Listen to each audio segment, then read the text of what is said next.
Auntie Dia's life and her memory. I call her Auntie because she was much like an aunt to me, although it would be more accurate to say she was an aunt to me because, as we've heard, she was very elegant.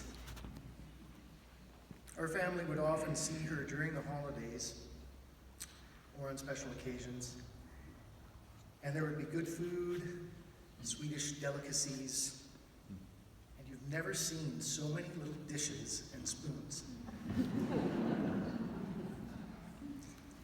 Auntie Dia was in fact my second cousin, once removed.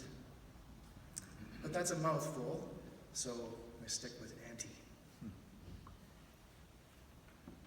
Before she was my aunt and a pillar of the music community in Calgary, she and Auntie Ethel were the sisters my mom didn't have. Mom and Auntie Dia were cousins, just a year apart, and Auntie Ethel just a few years younger.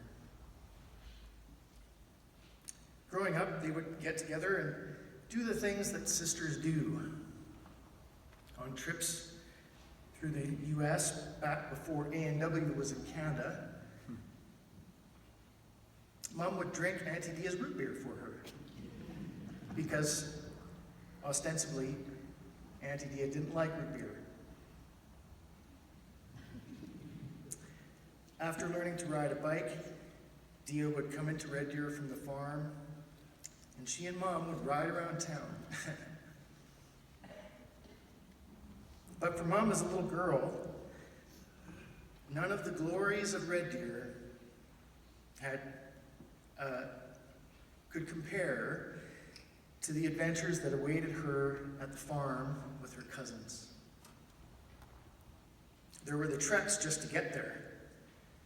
When it was wet, the car would slide off the mud road into the ditch, and that meant Mom got to walk the rest of the way, barefoot in the mud. Very exciting. You didn't get to do that in Red Deer. There was getting to carry lunches in exotic pails to the men working in the fields so everyone could have a picnic.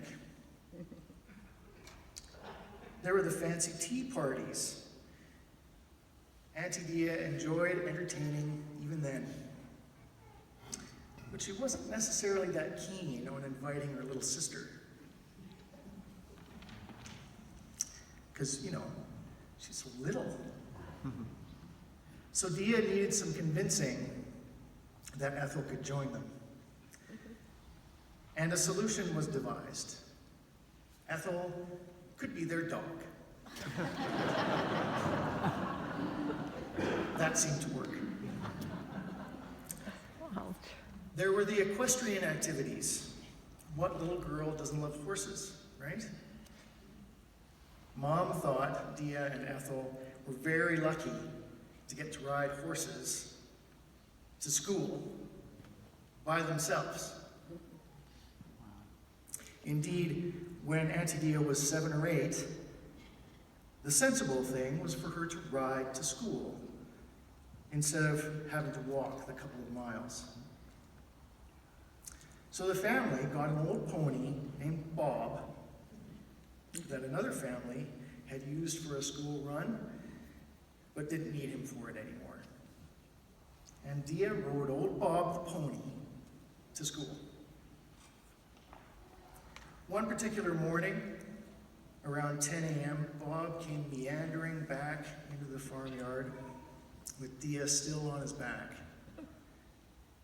And when her parents asked her why she wasn't in school, Bob doesn't like stepping in the puddles. After that, she rode the wagon to school. It may not appear to be a straight line between a rural upbringing, muddy puddles, refined sensibilities, and a celebrated career as a music teacher. But these are the signposts on her life's journey. that chart the breadth and the richness of the life she led. I'm so happy I knew her.